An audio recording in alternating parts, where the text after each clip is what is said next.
Jacob left Beersheba and traveled toward Haran. At sundown, he arrived at a good place to set up camp and stop there for the night. Jacob found a stone to rest his head against and lay down to sleep.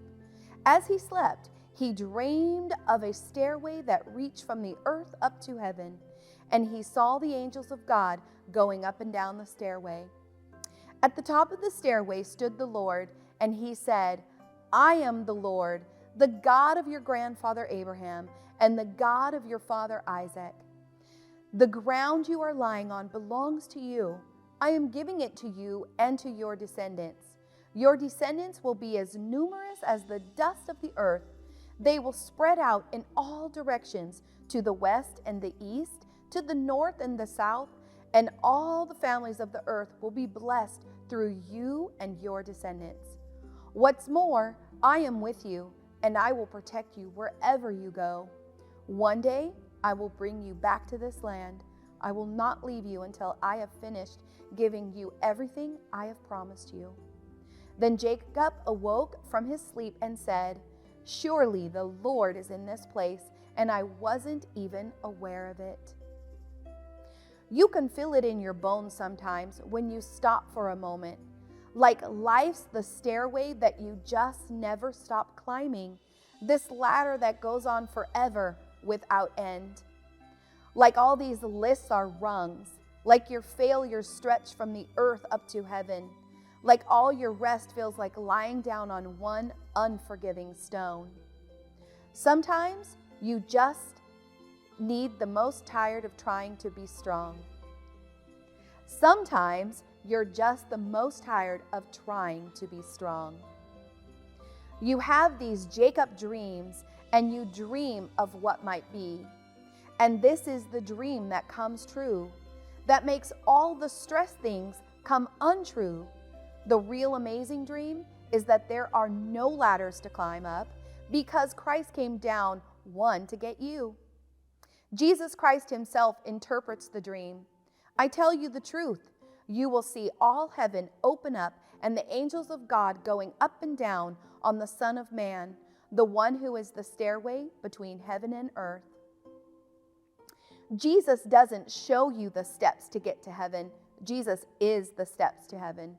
Jesus doesn't merely come down to show you the way up.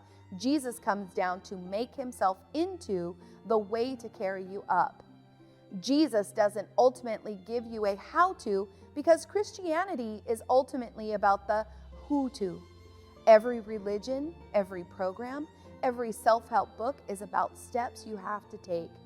Jesus is the only one who becomes the step to take you. To take us, who are the Jacobs, the dog-tired and the debtors and the deluders and the desperados? To take us, who are the lost and the long way from arriving? Us who are the bone weary of all the trying and the striving. Christ becomes the one step we can never take and takes us. He comes to us like he comes to Jacob.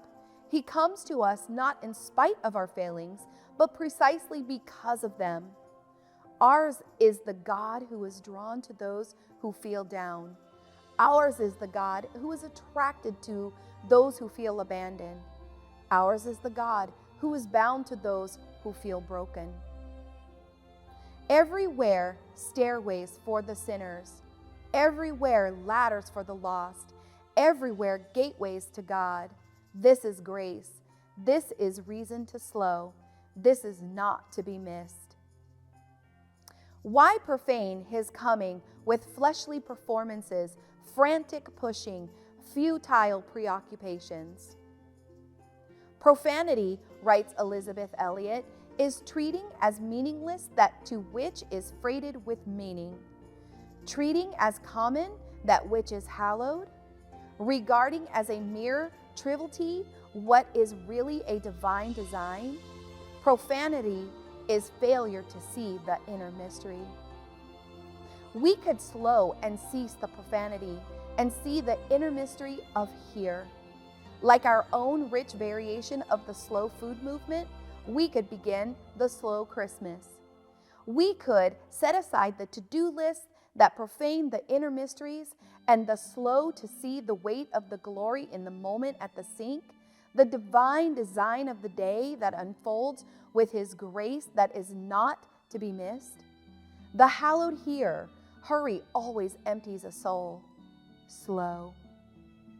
God doesn't want to number your failures or count your accomplishments as much as He wants you to have an encounter with Him.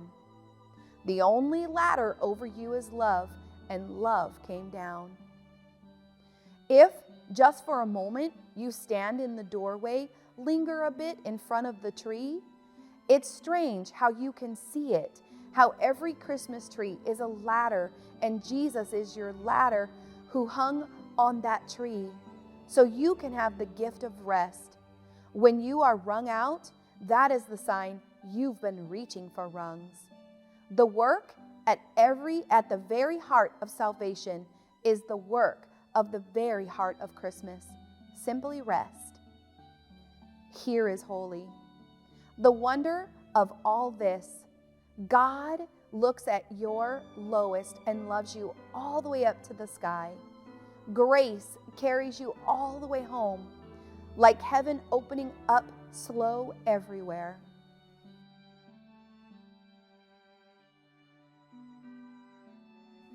Love came down to help us in our helplessness.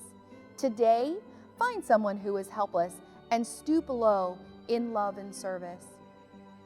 It is good to be children sometimes, and never better than Christmas when the mighty founder was a child himself.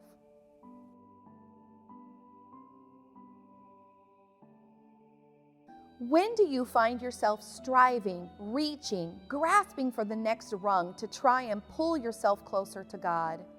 How would your perspective on the dailiness of life change if you could see that here is holy? Take a moment to thank Jesus for being your ladder to heaven and to God.